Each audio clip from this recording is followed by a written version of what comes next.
friends. Have I gotten your attention yet? What do you think of the antenna and my own special wings? Well, I am here to talk to you about monarch butterflies. Let's look at the insect in question. This is in fact a male. He's got one spot there. He's actually got another one over here, but he didn't see fit to show us that one this time. Anyway, this is what we're talking about. We don't see tigers, we don't see elephants. We're not in India, we're not in Africa. But here in the Midwest Flyway, the monarchs fly through. They want to lay their eggs here, they want to have their babies here, and you and I, we want to help them. So let's see what we can do. All right, some statistics. Number of monarchs in 1996. Ooh, 1 billion. That's a very big number. Number in 2013, oh, 33 million. That's not so many, and they need our help before they become endangered. Now, I don't know if you understand how our monarchs that we see in the summer here in Illinois have come from Mexico and are flying back to the Midwest, and then they go on to Canada. Oh my gosh, then they reverse the trip. What is wrong with these bugs? Whatever.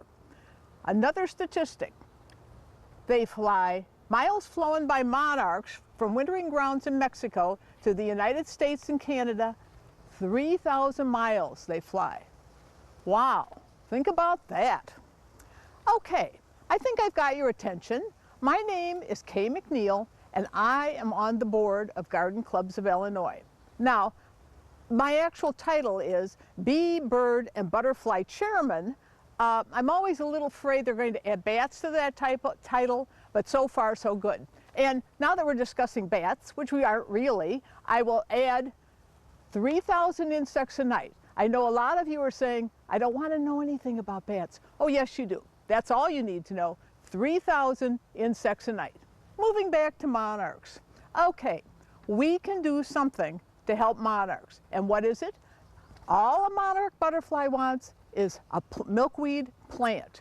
And we can grow those here. They are perennial. They will come back for you every year. Don't you love something besides a petunia that you don't have to pay for every year? Sure you do. And there are many kinds which are not invasive. So I think I've got your attention now with my cute antenna, my adorable wings, and I think you're going to keep watching this video because I'm going to tell you a lot more stuff about monarchs. As part of my thing of being on the board of butterfly moment, as part of my thing of being on the Garden Clubs of Illinois, of course I'm supposed to promote butterflies, etc., etc. So our Garden Clubs of Illinois president at one board meeting said, you know, we've got some money in the President's Project Fund. How about if all you people come up with ideas? I called her that afternoon. I said, I think gardeners all over the state of Illinois want to help bring back monarchs. And I said, Carol, let's help monarchs. I said, this is something that all garden clubs can do. Everybody, no matter what age, can participate. And I think this is great. She talked to the rest of the board. Yes, they were in. Well, as you know, if it's your idea, what? You're the chairman. So here I am, chairman for Garden Clubs of Illinois, Milkweed for Monarchs program.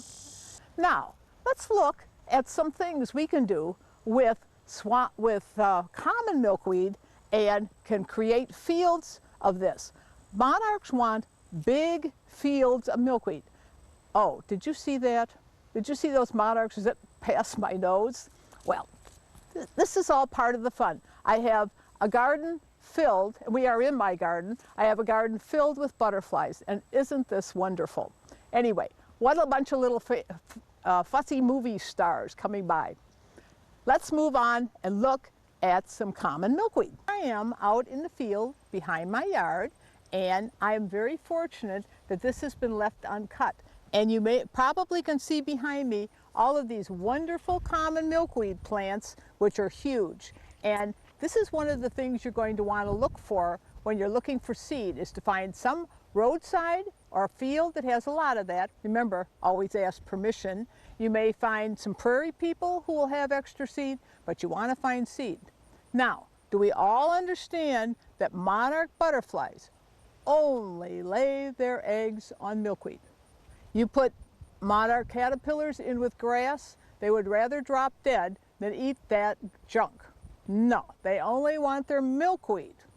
We don't know why. I don't even think humans ever eat milkweed.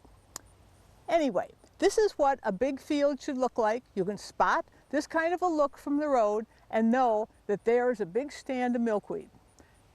Now, I'm going to show you some close-ups of what the flowers look like and the start of the pods, the seed pods look like. Now, this is a flower. We call this an umbel, U-M-B-E-L. And you'll see some milkweed beetles on here. There are like 4 different kinds of beetles that will eat 4 different parts of this plant, which is sort of interesting. But isn't this the best flower? And I wish I could tell you about the fragrance. Coming out in this field when this is all in full bloom is just knocks your socks off. But this is common milkweed, Asclepias syriaca. Oh my gosh, and look who we have here. Hi, look at this guy. Oh my gosh, he's so fat. Have you been having a good time eating your milkweed? Can we see him? Okay, here we see the caterpillar, loving his milkweed. This guy is so big, he's about ready to go into chrysalis. I'll tell you something about the chrysalis. It's under the striped skin. I don't know what that means. Think about it. This is quite the creature. Another thing that is really interesting about this plant, now as you can see, some of these flowers are getting to be at the end of their life, and they will turn into pods because they've been pollinated. But look at this. Here is where we see the pods. And these are what you're going to look for, but it'll be twice as big as this by fall. At some point it will crack open and you'll see all this fluff. If you are opening this pod at the correct time, you will be able to hold the fluff in your finger and strip off the seeds. Think about it. But this is what we want, the seeds out of these pods. I'll tell you a little story too. This is such a fascinating plant. An interesting thing about the milkweed is that in World War II, they used to fill Navy life preservers with kapok, and from the kapok tree in the Philippines. But that was impossible to get. So what to do? Somebody discovered that milkweed plants, the fluff from milkweed, is water resistant. Oh, what a great filler for Navy life vests. But how were they going to get somebody to collect fluff from milkweed plants? Well, somebody must have noticed that Illinois used to have a lot of it along the roadsides before we had so many genetically modified fields, and they decided they would try filling the life preservers with milkweed fluff. Okay, so they sent out onion bags to the kids in the one-room schoolhouses around Illinois. If you go online and look at these stories, they are so adorable. One teacher wrote, well, I've only got 12 kids in my school and they're pretty small for their age, but we collected 50 pounds of milkweed fluff. Stories like that, so adorable, so cute. Anyway, I had one lady come up to me and say, oh, when I was a kid, I had to collect fluff for life preservers. And I said, were you in a one-room schoolhouse? She said, how would you know that? Hey, the monarch lady knows stuff. Now here's a nice stand of common milkweed, and you probably can see behind me a lot of plants that look like this rubber tree plant. Common milkweed. Now, used to be, Illinois was covered with this stuff all along roadsides. I've had so many farm kids that tell me, oh, their father made them pull this stuff because if the cow ate it, it made the milk taste bad. I asked a horse lady, she says the horses are too smart, smarter than cows, and they spit it out. Anyway, if you go out south of Chicagoland right now, you'll see that all the fields are perfect. They're soybean fields. They do not have a single weed in them. And why is that? Because that's all genetically modified and sprayed with Roundup. Makes a big difference in seeing this roadside stuff. So we need more areas like this.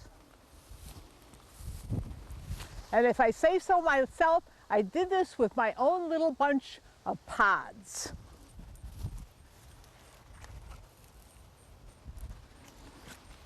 They're under the leaves, you know. Oh, nice orange ladybug. But this is how you want your field to look. Lots of milkweed. Look, I've got one of the other milkweed beetles for you. Oh, don't fly away.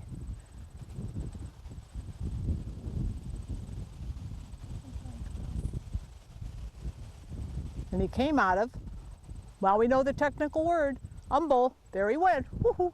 Okay, monarch friends, now I'm going to teach you how to become the mother of a caterpillar. And you are now thinking to yourself, what can that possibly mean and why would I do that?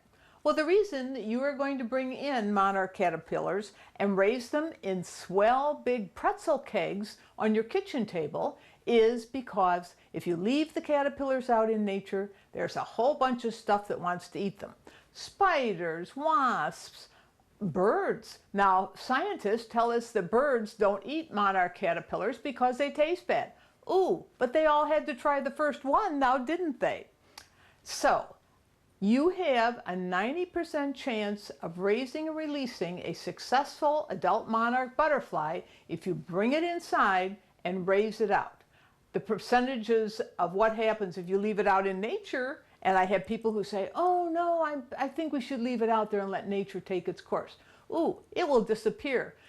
I first got started in the caterpillar raising business because I would get the kids home from school, I'd get the husband home from work, I'd get everybody lined up so they could see my beautiful caterpillar I'd found that day. Oh, he's gone. So now we bring him in and you're going to have a lot more success doing this. You're also going to want to send for my information sheet called How to Be a Mother to a Caterpillar. You probably see that going along. All right, let's look at some guys, and here you see my big jars. I have these all up and down my table in the summertime. Makes it for interesting eating.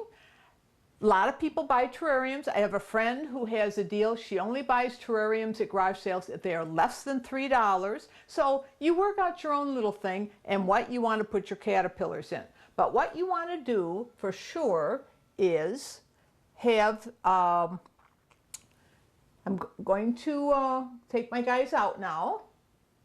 You are going to love this. Your friends will find caterpillars in their yard. They will bring you the little leaf. What you want to do is make sure you always have lots of nice milkweed in here. And remember, monarchs only eat milkweed. If you put grass or some other plant in here you think is a milkweed and they don't eat it, ooh, you've had a clue. All right, what I've done is taken these out of the big pretzel containers, and this one I have a whole bunch of little guys, and we're going to show you a close-up of a little teeny weeny one. But don't forget, when the egg hatches, that caterpillar is only as big as a comma on a printed page. So to tell the truth, I really like to leave the little ones out till they get a little bit bigger. Then I feel comfortable bringing them inside and working with them. Now, this is what you don't want to have happen. This shows you caterpillars on with a flower tube, and it's 11 o'clock at night. Oh, and suddenly you realize your caterpillars are out of food. What to do? Well, you're going to put on your forehead flashlight and go out and find some darn milkweed and move them onto it. All right, now in here, whoops, there he is underneath there again. Okay, we've got lots of guys. And what you want to do is when you're bringing them fresh food, you want to be sure you clean the frass out from underneath in the pretzel container. Now you see this has been pretty well eaten, and this is a flower test tube. You know that you got roses. Hopefully someone sent you roses and they had these on the bottom and you saved them, because this works great. You want to be sure that you put the milkweed in water, and you want to be sure that you either have it covered with a lid like this or with double tin foil, because, oh, what a surprise. Monarch caterpillars are a little bit stupid, so they will keep climbing down the food and will go into the water and drown. And we would feel very bad about that. Okay, let's look at our next little glass here and look at some chrysalis. Now, this is what the chrysalis looks like up close. And apparently this gold business and the gold spots on the bottom, those are for air exchange. Now we wanted to show you also some close-ups of the chrysalis. Do you see the gold line and the gold spots? This is really a stunning thing. And the first day you can start to see the wings through the chrysalis. This is just the thinnest of membranes. And then it'll turn black the day before. And out he comes. And one thing that happens after your butterfly is going to turn black, the next morning he will have hatched, and you're going to have to wait, because remember, he is coming out of this little green thing, and there's a lot to unfold. So he will spend a good part of the morning plumping up his wings and moving the fluid out of his central body and into his wings, so he's ready to be released. You'll know that he's ready to go out into the big world, and you are ready to be a proud monarch mother. So that's when you take them outside. You put your arm down in your big pretzel container. They will climb up. Sometimes they linger, check out the world. Other times they just fly off and get on with their monarch business. Okay, here is, oh look, two little ones, both together. Are we seeing this? And this little teeny weeny guy, that's why I don't like to bring the little ones in, because if your milkweeds slump or start to curl up a little bit, you have a harder time keeping track of him. You feel a little nervous moving him around. Isn't he cute? But I couldn't resist bringing him in, even though he's awfully tiny. They can get, oh, we got a small guy here too, but we've got a big guy. Ah, wakey, wakey. Come on, boys.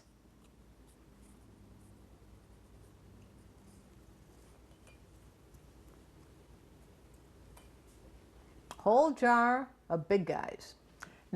Before they go into the chrysalis, they're going to hang in a J. And I don't know if this guy is getting ready to make a J, but he's an unusual color. He's getting just a little brownish. So hard to say exactly what's going to happen here, but he's awfully fat. So these guys are about ready to do their chrysalis thing, I would say. Now we have a couple little movies for you that will show you how this caterpillar, chrysalis, butterfly stuff really works. Here you see the stripy skin of the caterpillar is splitting, and you'll notice he's hooked up by his little foot up there. He's been hanging in a J for a day, and then all of a sudden he starts cracking his skin like this. And the thing is, the chrysalis is inside that stripy skin. How does that happen? I have no idea. I am not a science girl here by a long shot. All right, close up of the foot up there is attached.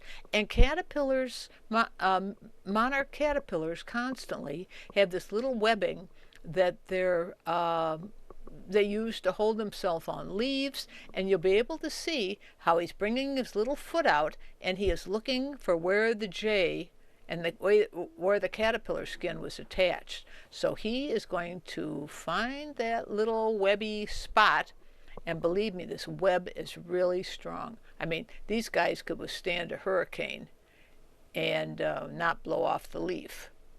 So we're going to watch this while he's still trying to find the webby spot. And ha! Has he got it? Yes.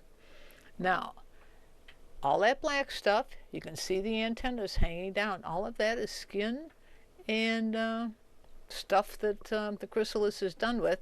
And right now the chrysalis does not look like the picture that we showed you, all smooth and green.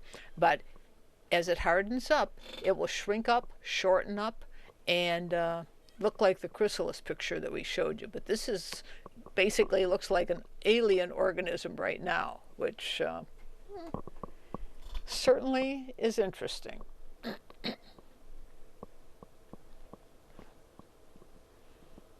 But there's just a lot of writhing around for this guy to do before he gets that skin sloughed off. Okay, he is still working. Oops, skin is getting ready to drop. But look at that little foot and how beautifully that attaches with all of that action and motion. And I have yet to ever see a chrysalis not stay attached. Okay, there he is. Now it just is up to him to shorten up. And you see how you see these unusual ridges going up. But then it'll turn to that solid green. The gold line gets on there. And the little yellow, the little gold dots for the breathing. So this guy's winding it up here. Now our next clip will be about, let's see the butterfly come out. And here you can see we've got lots of chrysalises. All right. Butterfly number 1 is ready to come out. And this happens so fast. And you'll see that the other one's shaking. You know, that one's certainly working on it. I have no idea what they're doing, but it involves plumping up. Now when this guy comes out, look at how short and tiny those wings are. What kind of a miracle is this? And you see how fat the body is. It's a little shadowed there, but that body has all of the fluids he needs to make those wings huge and look like they're supposed to. And you'll see there's a lot of mouth action here. And the legs are very stickery. When we go to take out butterflies, and if a little kid says that he wants to help get the butterfly out of the can, I always say, now the legs are going to be a little stickery. Is that okay? And depending on the answer, we let the kid help get the monarch out of the can and let the butterfly climb up his arm. But those feet are very prickly.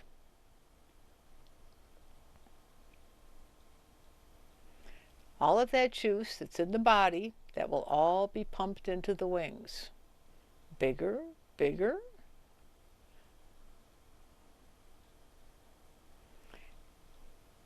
And what he's hanging on is the chrysalis skin. And look at how thin that membrane is. Again, this is all so thin and so fraught with the possibility for an error somewhere. I mean, when something's that thin, you think, well, what if they split it too soon or whatever? But there'll be a lot of twisting and turning and working of the mouth parts too. I don't have any idea what that all means, but apparently it's crucial in the process of the plumping up. We'll just watch for a bit.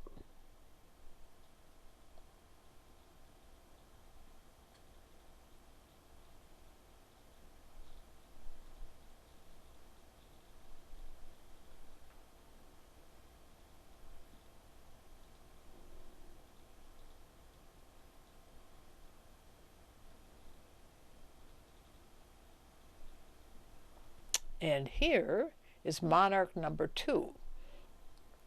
Now, when I first saw this guy come out and saw how huge his body was, I thought, well, maybe, and his wings seemed a little small, and I thought, well, maybe there's something wrong with him, and he's not going to be successful.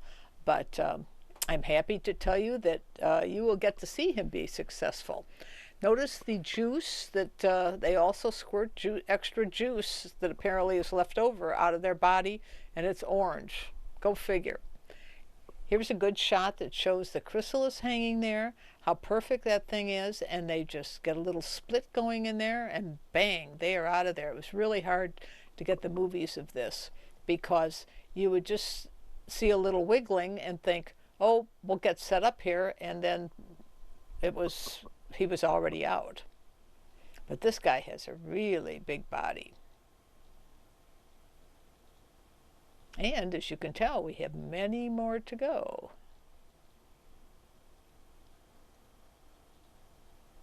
That other little black thing that's there on the ground next to the left of the glass, that is just a leftover piece from when one of the caterpillars went into the chrysalis. And that's just the skin and the antenna and so forth, you know, as it dropped off once he got the chrysalis attached.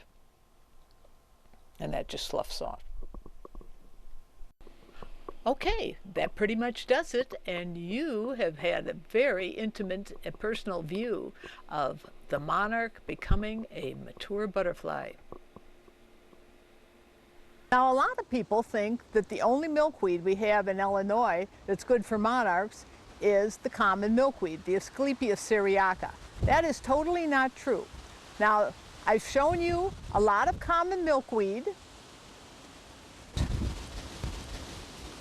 and the pods, and the very interesting milkweed beetles that love to eat that milkweed. It's the only plant you'll ever find those very colorful guys on. And I'm going to show you pods in fluff. But a great plant is swamp milkweed. This is Asclepias incarnata, and this one is starting to fade, but it is pale pink. Now, a variation on this is called ice ballet, and it is white. The ice ballet is some kind of cultivar or a hybrid plant, but it turns out, oh, the monarch caterpillars like it just as much as they do the native prairie plant, the swamp milkweed. So let's look at another one. Now, this is butterfly weed. This is Asclepias tuberosa. It has a taproot, never travels by roots, not invasive at all. This one, I don't know that the monarchs like it quite as well because it's sort of a leathery leaf and a little thicker, but I have found, certainly found caterpillars on this plant as well. Now I'm going to show you another one, a brand new one that comes from the East Coast. It's a native plant, but it is hello yellow. It's bright yellow. Let's go look at that. Now, this is the other Asclepias tuberosa, hello yellow. Fabulous bright yellow color, and this year, for whatever reasons, mine's flopping over, which it doesn't normally do. But you'll see that it's got a pretty thick leathery leaf. So I don't know if what caterpillars think of that. I haven't really done any studies about that. But you'll notice that right behind it here is another tuberosa, but this one seems a little different. Can't explain it. A little compact, but a little bit darker orange. And oh my goodness, I am not setting these guys up. Better than that, there's another one. They're everywhere. Now, this is a milkweed that's a little bit different looking. Doesn't have wide leaves. This is a thin-leafed milkweed. And I think I personally now am up to about, I think something like 14 different milkweeds, but a bunch of them I planted this year, so they're not in bloom yet this year. But there's a green milkweed, there's a dark purple one, there's one called Sullivan's, but again, the white one with the little thin leaves, very interesting looking plant and very attractive. Okay, here I am showing you a bush that all butterflies, not just monarchs, all butterflies love for nectar. This is a non-native bush. It's a buddleia and called, no surprise there, called butterfly bush. And it, so it's good for them for food, but no butterfly lays its eggs on it. So when you're at a nursery and you say, oh, I need plants for butterflies, they'll sell you this, but yet what they aren't selling you is the specific one that is the best one for monarchs, which we now know is the milkweed. But this is a great plant to have in your yard. By the way, a lot of people have trouble with this. It dies after the first year. I always throw a bunch of chopped leaves into it in the fall and never cut the stems until spring. I just wanted to give you a close-up of what the white swamp milkweed looks like because it's very pretty, and it, oh boy, look who's here having a fine little lunch. I have to tell you, this year the monarchs and the caterpillars are everywhere, And this all started from me releasing 2 monarch butterflies. The first ones I had this spring, and since then we've had millions, well, not millions, but lots of caterpillars. This also shows you aphids. They come on the plant, they're no big deal about them. You wipe them off with your hand, preferably when you have a glove on, so they're not quite so mushy, and they're gone. Remember, no spraying. Now, all the plants I've shown you up to this point have been perennials and non-invasive except for common milkweed. They aren't going to move, but this is tropical milkweed. That means it's an annual. Very good looking, much brighter color, pretty plant. I've got a couple other tropical milkweeds to show you. Here is another annual or tropical milkweed, and it's called hairy balls. And I think something to do with the pods, and I believe it will get white flowers, but as you can see, this is a big guy. This is another interesting tropical milkweed, and I don't know if it has an individual name, but it is yellow, as you see, and very good looking plant, and its leaves, you know, one of the tests is if it's a milkweed, is if it's going to get this white sap. All of them have this white latexy stuff.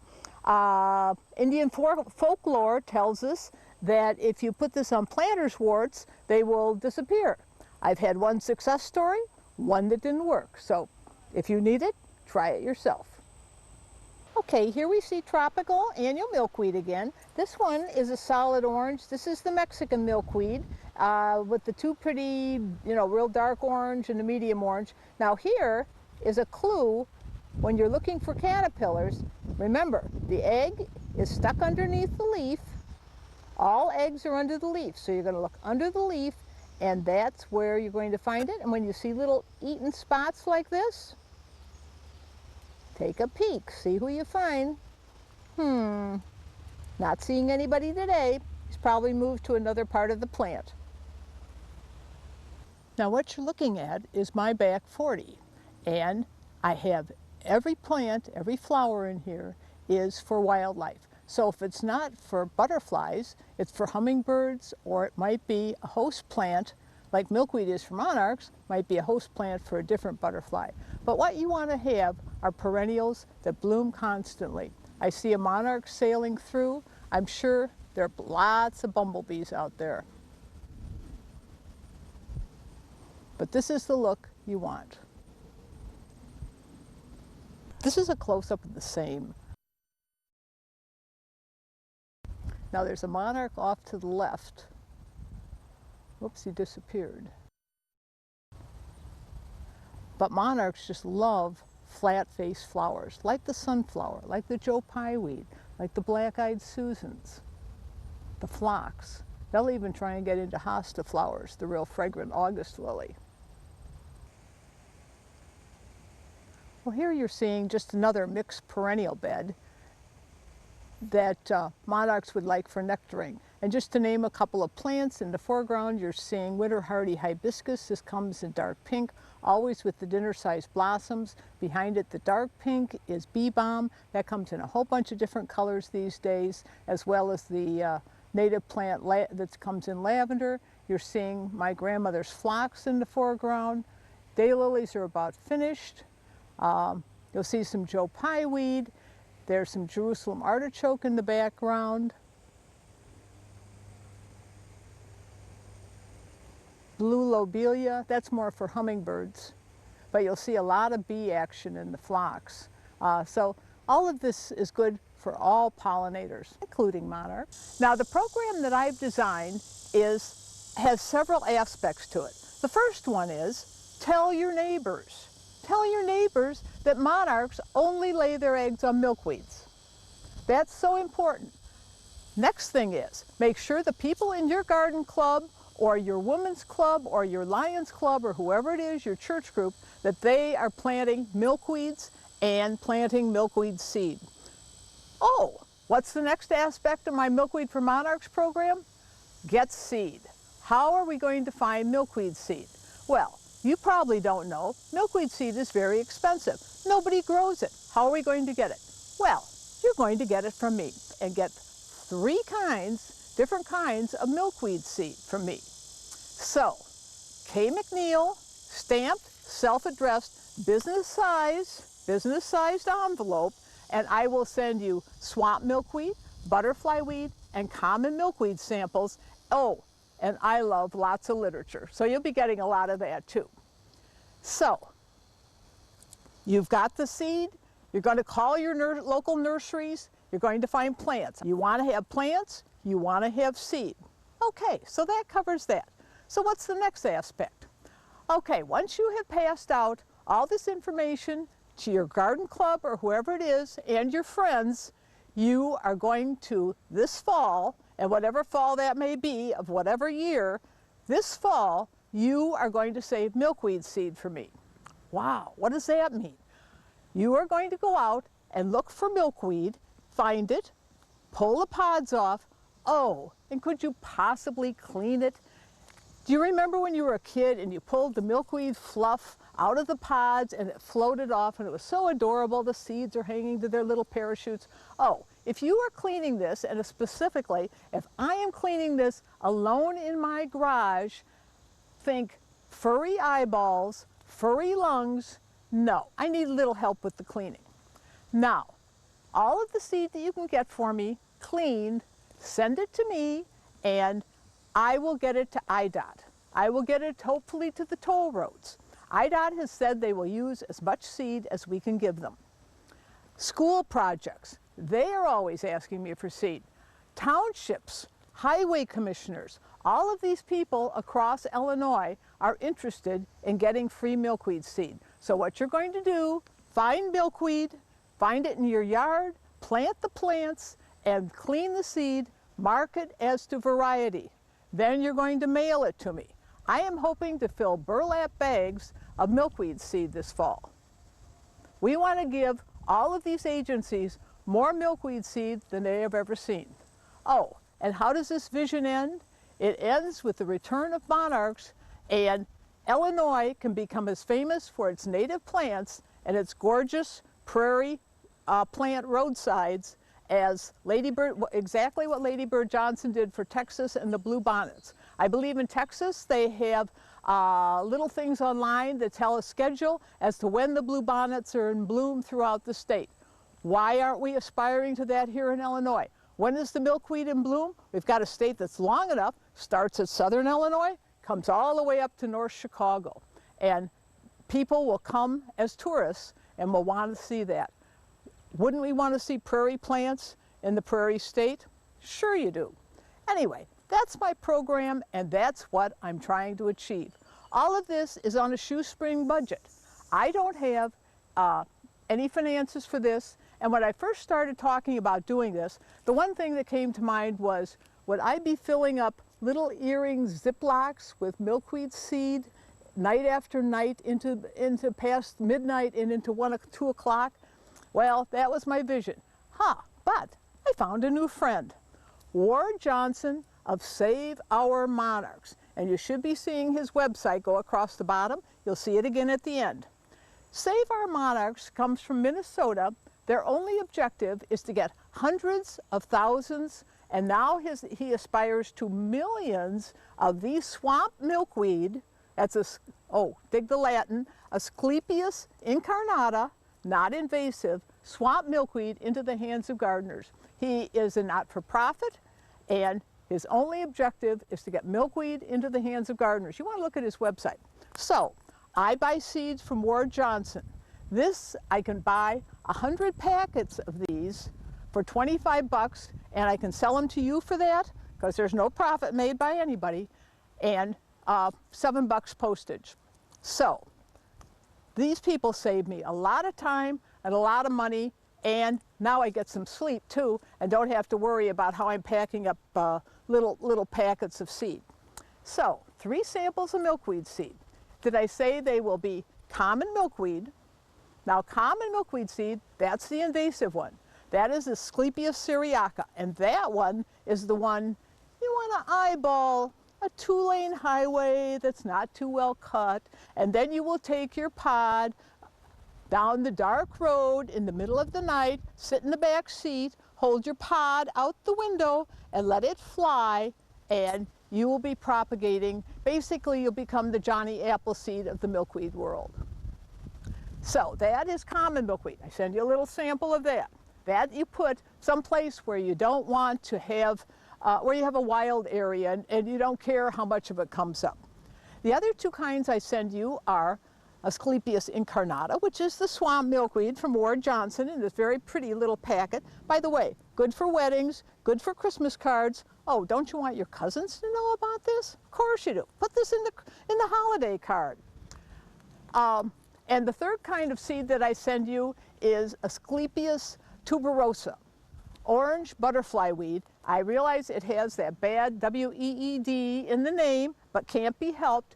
This has a taproot like a carrot. Neither swamp milkweed or butterfly weed are moving at all by any kind of roots. They are self-contained, they are perennial. Oh, you don't have to keep replanting them. I have both of those plants right outside my front door in my front perennial bed. Beautifully mannered. Well, friends, now you know a whole lot about monarchs, and you may be saying by this time, that's more than I wanted to know about monarchs. But I've shown you the plants, I've shown you how to raise out caterpillars, but wait, there's one more thing. I have to tell you a quick story. When I was a kid, it was time to go back to school and you're going to have your physical and all of that, and I had terrible rash up and down my arms. Well, the doctor my mother took me to, very, very smart man. He says to me, "Do you like caterpillars?"